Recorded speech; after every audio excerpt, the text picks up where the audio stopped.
내가 안 먹고 활동을 하고 운동을 하면 체중은 일주일에 몇 킬로씩 막 줄고 있는데 사실은 지방이 줄고 있는 게 아니라 근육과 수분이 주는 경우가 더 많거든요. 안녕하세요. 슬기로운 양한방 협진 술찬한방병원 문상현 원장입니다. 오늘은 여러 가지 질환에서 체형이 미치는 영향들, 어떤 문제들이 생길 수 있는지, 그리고 어떻게 치료하는지에 대해서 말씀드리겠습니다. 첫 번째는 다이어트입니다. 다이어트는 체중이 아니라 체형입니다. 그리고 인바디가 아니라 눈바디가 중요하고요. 그리고 더욱 중요한 게 허리둘레입니다. 왜 이렇게 말씀을 드리는지 하나하나 차근차근 설명해 드리도록 하겠습니다. 다이어트를 하고 나서 기운이 없다든지 몸이 더 아프다든지 그리고 예뻐지지 않고 도리어 보기 싫은 체형을 갖게 되는 경우가 가장 큰 원인은 근육과 체형입니다. 보통 다이어트를 시작할 때 식이 조절을 먼저 하잖아요. 그럼 에너지 섭취량이 줄어들거든요. 그러면 우리 몸은 일단 비상 상태에 걸리게 됩니다. 그래서 저장되어 있는 에너지를 쓰게 돼 있죠. 우리는 사실 그걸 목표로 식이 조절을 하는 거예요. 당연히 내가 안 먹고 활동을 하고 운동을 하면 여기저기 저장되어 있는 지방들을 꺼냈을 거라고 생각하고 시작을 하는데 사실 몸은 그렇지 않습니다. 몸은 처음에는 지방을 사용하지 않아요. 간하고 근육에 저장되어 있는 글리코겐을 먼저 갖다 쓰게 됩니다. 그러다 보니까 근육이 먼저 감소하는 현상이 생겨요. 체중은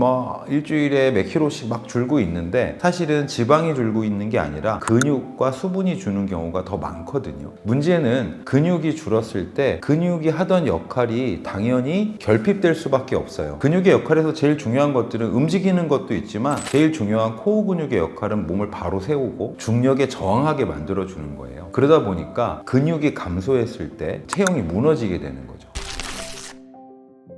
코어 근육이라고 하죠. 등, 배, 엉덩이입니다. 그래서 등 근육에 힘이 빠지면 어깨를 잡고 있을 수가 없어요. 그래서 자연스럽게 어깨가 쭉 말리면서 등이 구부정해집니다. 이완성 긴장이라고 하거든요. 근육이 늘어나면서 긴장한 상태가 만들어져요. 심하면 통증이 많이 생기기도 하고요. 이렇게 등이 구부정해지다 보면 원래 반듯한 상태에서 앞을 보고 있던 머리가 등만 구부정해지면 이렇게 바닥을 보게 됩니다. 그러면 자연스럽게 고개를 들게 되죠. 이렇게 해서 거북목이 만들어지는 거고요. 그리고 등만 구부정해지는 게 아니라 허리까지 구부정해질 수밖에 없어요. 허리까지 구부정해지다 보면 골반에도 변화가 오고 제일 중요한 코어 근육 중에 하나인 복근이나 안쪽에 들어있는 장요근 같은 경우에는 단축성 긴장이 생깁니다. 그래서 허리 통증을 많이 유발하게 되죠.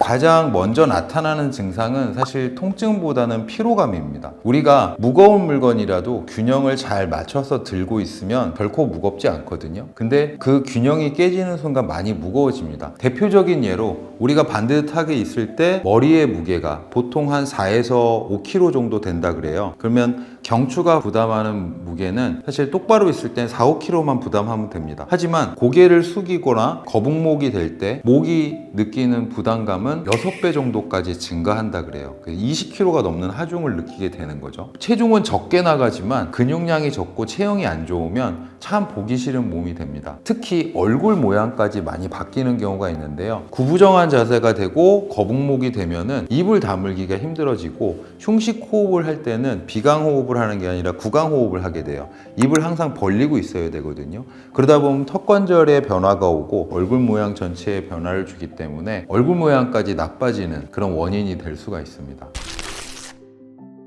다이어트에서 정말 체형이 중요한 이유는요, 체형이 무너졌을 때는 우리가 몸을 효율적으로 쓸 수 없기 때문에 많은 피로감을 느끼게 됩니다. 그러다 보니까 자연스럽게 단 음식이 더 땡기게 되고 잠을 더 많이 자게 되고 활동량이 줄게 되고 이제 다이어트에 반하는 행동들로 이어질 수밖에 없어요. 그리고 두 번째는 통증이 생기기 시작합니다. 활동 시에도 피로가 심하고 통증이 생길 수 있기 때문에 운동을 하기는 더욱 어려워지죠. 그러다 보니까 근육량은 점점 줄어들고 그 다음에 기초대사량이 줄어들고 활동량이 줄고 그러다 보면 자연스럽게 체중은 증가할 수밖에 없게 돼요. 그래서 체형이 무너지는 것이 다이어트를 실패하기도 하고 유지하기 어려운 원인이 될 수도 있습니다. 슬찬한방병원에서는 다이어트를 할 때 어떤 것들을 중심으로 어떻게 진행하는지 말씀을 드리도록 할게요. 우선 기본적인 건강 상태, 생활 패턴을 파악하고 거기에 맞춰서 식이지도라든지 생활지도라든지 약물 처방을 하는 것은 다른 병원들과 큰 차이가 없습니다. 물론 저희는 양한방 협진을 하고 있기 때문에 양약 처방도 하고 한약 처방도 할 수 있겠죠. 그리고 입원실이 있기 때문에 경우에 따라서는 입원 치료를 통해서 문제점들을 해결해 가면서 할 수도 있고요. 제일 중요한 건요, 슬찬한방병원에서는 다이어트를 할 때 체형 진단을 꼭 하고 체형 교정 치료를 병행한다는 겁니다. 체형 검사는 이제 두 가지를 하게 되는데요. 첫 번째는 외관 촬영을 먼저 하게 됩니다. 그래서 정면에서 몸의 중심선이라든지 측면에서 몸의 중심선, 후면에서 몸의 중심선을 파악해서 근육들의 불균형이 어떻게 일어나 있는지, 관절의 불균형이 어떻게 일어나 있는지 이런 것들을 확인하고요.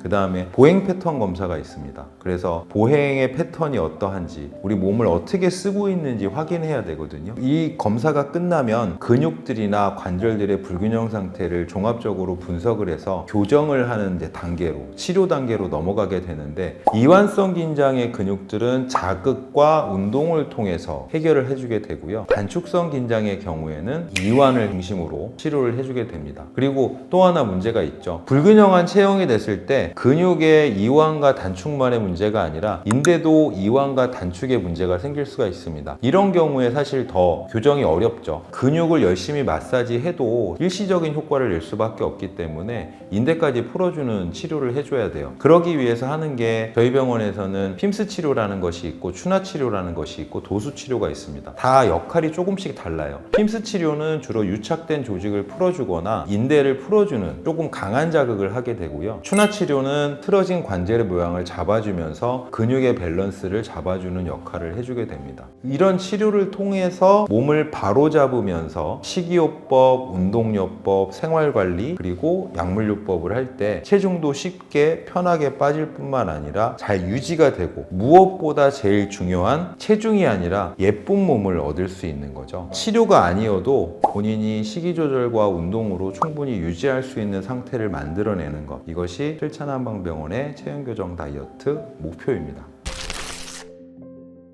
지금까지 이제 체형 교정 다이어트에 대해서 말씀을 드렸는데요. 균형 잡힌 몸이 가장 아름다운 몸입니다. 다이어트의 시작은 체중이라는 숫자를 줄이는 게 아니라 몸을 바로잡는 데부터 시작됩니다.